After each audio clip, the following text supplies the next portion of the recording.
Hello, my name is Wes Jiangbat, and I would like to invite you to a new adventure in the field of the social studies, and in particular to a lesson on the US government, in particular at its beginning.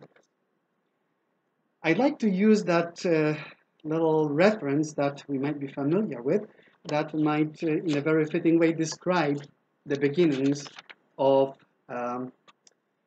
the adventures of those who began this new country on the face of the earth. And so it goes. Not long ago, in a galaxy not far away, on the third planet of a small star system, a group of rebels from a northern continent decided to fight an evil empire and create the Republic.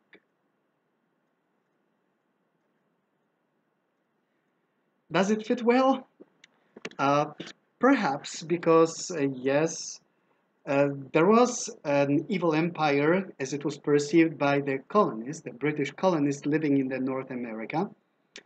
Uh, they even gathered together their representatives who, after trying numerous times to get some justice, to get response to the problems that they felt they had to deal with while dealing with the British government and King George. And so they came with the list of grievances against that government. But grievances, it was not all that they had. They also had a very new idea that was taken from the thinkers of enlightenment, like John Locke and Tom Hobbes. And in particular, the ideas that on the basis of the social contract, people who are being ruled, who are being governed by someone or some government, some form of a government, they should have a right to agree to be governed or not. If they agree with the government, if they approve of it, everything goes well and goes smooth.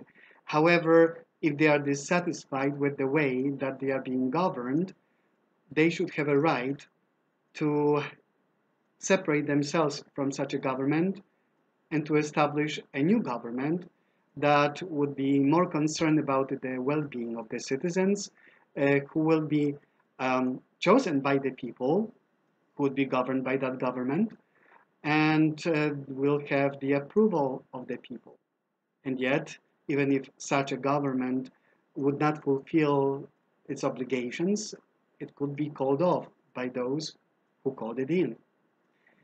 And so the representatives of the 13 colonies came with the document that is very unique, and though imitated in many forms and ways throughout the world, it is still something that is very precious, not just for the Americans, but for the history of the world as such. And here it comes, the Declaration of Independence. And though the Declaration of Independence dated to the 4th of July of 1776, might have been ready a couple days earlier, but then how would we celebrate Independence Day on any other day than 4th of July, to which we are already so used to? However, when it comes to the ideas of the independence of this country and the beginnings of this country, though it seems to be a common knowledge, and each and every student going through the education in this country has to go through the lesson on the US government, there is still plenty of misunderstandings and plenty of confusion, especially when it comes to our government, to the point that it has been registered by some of the TV personalities. One of those shows in the past was being done by Jay Leno when he conducted so-called jaywalking, asking people on the street what they know about our government, what they think about our government. Another of more current shows that is interviewing people on the street and asking sometimes a bit outrageous questions or very simple questions that are getting outrageous answers. It's Jimmy Kimmel's I, I'm sorry, lie witness news instead of eyewitness news.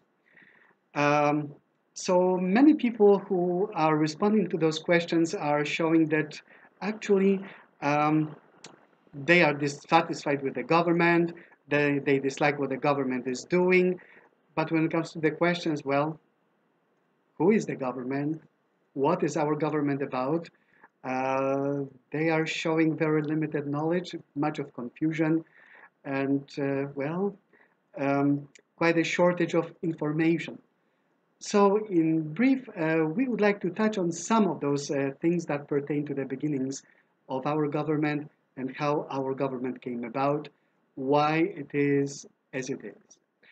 And so, to begin with, the Declaration of Independence, uh, this was truly the beginning of something that, could be described that all hell broke loose because King George would not let America go peacefully and easily, contrary to the hopes and wishes of those who lived here, but sent his troops. And so the American Revolutionary War began.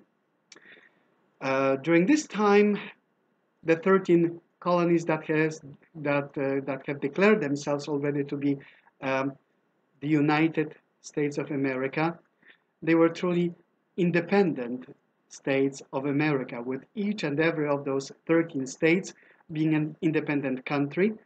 And the only thing that was holding them together, uh, it was, form of a federal government that actually had very limited powers. The only things that the federal government described in the Articles of Confederation could do, it was, to declare the war, to conduct the war, to sign the peace treaty, and perhaps to conduct international affairs and international trade on behalf of those 13 independent countries. But not having more powers beyond that, and being quite poor since the federal government was not allowed to collect any taxes. So such a government had also very limited powers, and because of that was very inefficient. For this reason, uh, all the 13 of united but independent from each other states of America, they sent their representatives to improve on the Articles of Confederation. And to what they came with, it was um, something that was very new in the world. For this reason, those who are working on that new, fresh document, they could not afford making a copy and paste from those documents from other countries because, no other country in the world had what we call nowadays the Constitution or the Constitution of the United States of America. Uh, this document laid the foundations of what our government should be like.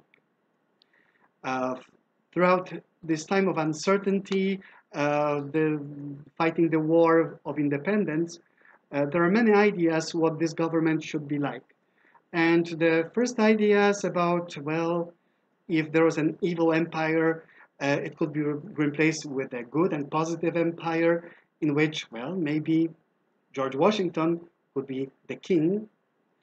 But some other people had the idea, if George Washington would be a king, very benevolent king and good king, if he was replaced by another one, perhaps another one would not be as good as he was. So why not to set a system that actually would provide a protection for the people, a protection from the ruler who perhaps could take too many liberties with the laws in this country. And in this document, the Constitution of the United States, that was completed in 1787 and ratified in 1789, becoming the law in this country. There was a foundation laid for the government that was built of the three branches. The three branches was a brilliant idea that was intended for the purpose of checks and balances. Each of those particular branches would be keeping an eye on each other. And if they would see something that was not going right, they could, well, intervene and make changes. Speaking of three, there is something that we already know in the form of the rock, paper, scissors. Each of them can be influenced by each other.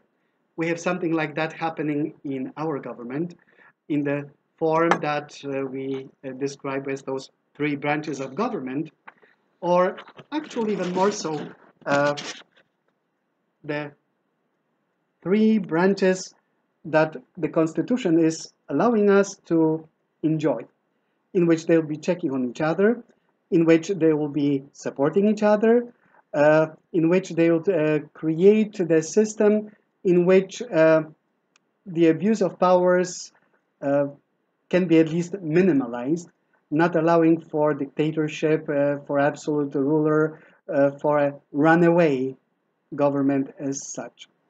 This lovely chart that I am presenting to you right now is taken from the kids.gov. We all enjoy being kids from time to time, especially that in the very simple ways things can be explained to them, the way that even the adults would understand and enjoy. And so when it comes to the three branches of the government, we can see that legislative branch is represented by the Congress, that executive branch is being represented by the president and his cabinet, and the judicial branch by the Supreme Court and the federal court systems. And these three branches of the government can assure the functioning of the government in which we, the people, just as the Constitution begins with those words, could benefit most, because the government is created from the people, by the people, and for the people, and this government is representing us and our interests, or at least it should. When it comes to those branches of the government, this was full of compromises that had to be created, that had to be established. Basically, because of the issues that the smaller states didn't want to lose their powers, and were hoping that each of the states would have the equal power in decision-making process, in legislation, in creating the laws, while the bigger states would not want to be limited by the smaller states if they have many more citizens compared to the smaller states. Why should the smaller states decide on something that would be a decision for the bigger states?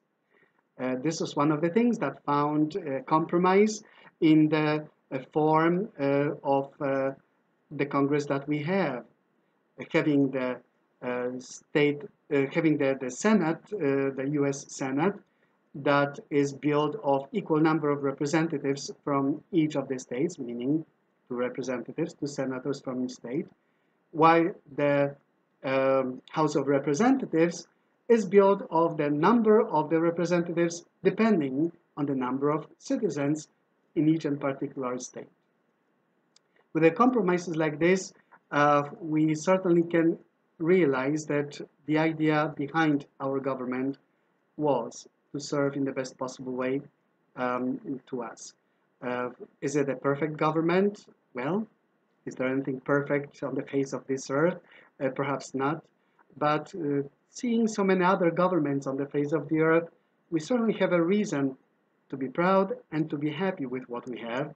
And especially nowadays, going through the preliminary and primary elections leading towards the election of the president, well, we certainly can be excited that we can vote, that we can voice our opinions, and that we can hope for the government that will serve best our needs. So let's hope together.